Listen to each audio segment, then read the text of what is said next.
Today is March 27th, 2026, and this is your Freedom Planet, Freedom in Chains and News. Since I've been gone from the game, there's been a bunch of stuff revealed. As of new renders, new movesets, new music, new killers, and a logo. Plus, my editing has changed as well. There's now Freedom Planet gameplay in the back, and I have a new rendition of Miller here. Let's start off with the brand new renders. I'll compare the old ones to the new ones.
Zalgo is a slow speed character with an M1 that does 50 and a cooldown of 1.3 seconds.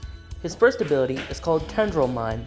Zalgo enters an aiming state and upon pressing M1 throws the mine. If it hits the survivor, it does 15 damage and it traps them for 2 seconds. If it hits a wall on the ground, it sticks. If it hits the ground, it traps the survivor for 2 seconds, but if it hits the wall, it whips survivors and does 25 damage. The cooldown is 17 seconds. His second ability is called Tendril Parry. Zalgo spews the tendril out of his mouth, and if a survivor hits them, they are restrained for 2 seconds and takes 15 damage each second. If a ranged projectile hits them, the tendril flies out and at the attacking survivor and drags them towards him, causing them to take 3 damage per second until they reach him. He can be stunned out of this. The cooldown is 25 seconds. His third ability is called Regretted Deal. Zalgo winds up before lunging at a survivor. If he manages to hit them, he takes that survivor's body for a max of 10 seconds. Zalgo can use that survivor's abilities to damage other survivors. Survivors can stun you out of it at the cost of the possessed survivor taking 30 damage. The cooldown is 50. His final ability is called New Dawn. All survivors in a 120 stud radius have heavily reduced visibility, being able to see only 60 studs ahead of them for 20 seconds. The cooldown is 30 seconds. Faded Lilac's speed is medium while her M1 is flail. Faded flails her hair forwards. The M1 is 5 damage, and the cooldown is 2 seconds. Her passive is Urchin.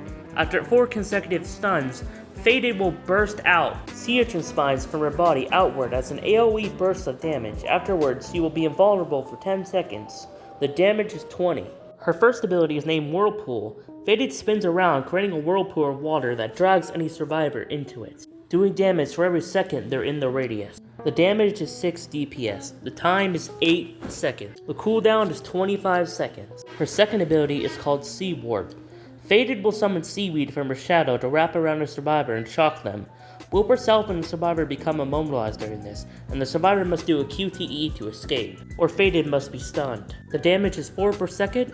The cooldown is 35. Her third ability is called Approaching Tide. Faded sinks into her shadow, wailing in pain as the shadow rushes forward like a wave.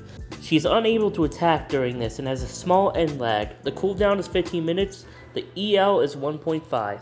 Her fourth ability is called Anguish. Faded lets out a gargled anguish cry that marks the 2 survivors furthest from her current position. The cooldown is 10 seconds. Kurohime's speed is fast. The M1 is Slash. Kurohime slashes with her dagger. If she does not have her dagger and is already thrown, she uses her hands. The damage is 35. The damage with hands is 15. The cooldown is 1.5 seconds. Passive is called Stained. When stunned, the survivor that stuns her becomes more susceptible to damage from her for a short time and can stack up to 5 times. However, the stained survivor will also be the survivor that stunned her last, removing the stain from the previous. The Vade is 1.5, 2.5, 2, 3, 3.5. The length is 10 seconds. Her first ability is called Airstrike. Kurohime can throw her dagger, causing bleeding damage on whoever it hits, and temporarily marking them. She must retrieve it before she is able to use the ability again, but leaving it will create a large area of darkness where survivors are slowed. The damage is 35, the cooldown is 15 seconds, and the mark is 10 seconds. Second ability is called Shade. Kurohime can become shrouded in darkness, making her lighter and allowing her to move faster, jump higher, and levitate in the air for a moment after jumping. She cannot attack like this, but passing through the dagger's shadow field will disable the ability without the end lag, allowing her to act faster. The movement is 2 times, the jump is 2 times, the levitate is 3 seconds.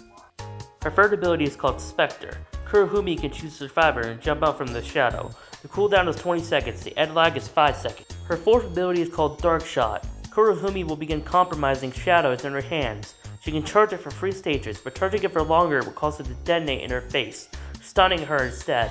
The cooldown is 10 seconds, 22 seconds, and 20 seconds. The damage is 5, 15, and 25. The charge is 5, 10, and 15.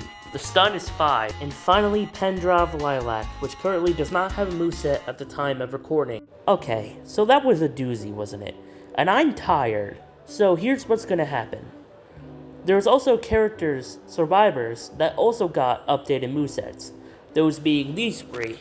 But I'm tired, and I don't feel like reading out 20 million more paragraphs, so I'm going to encourage you to go to the Discord and check out these characters' movesets. It's also just a good way to keep up with the game, if you want to. Discord will be linked below. And with that, that was their Freedom Planet, Freedom in Chains news. Thank you all for watching, and have a blessed day.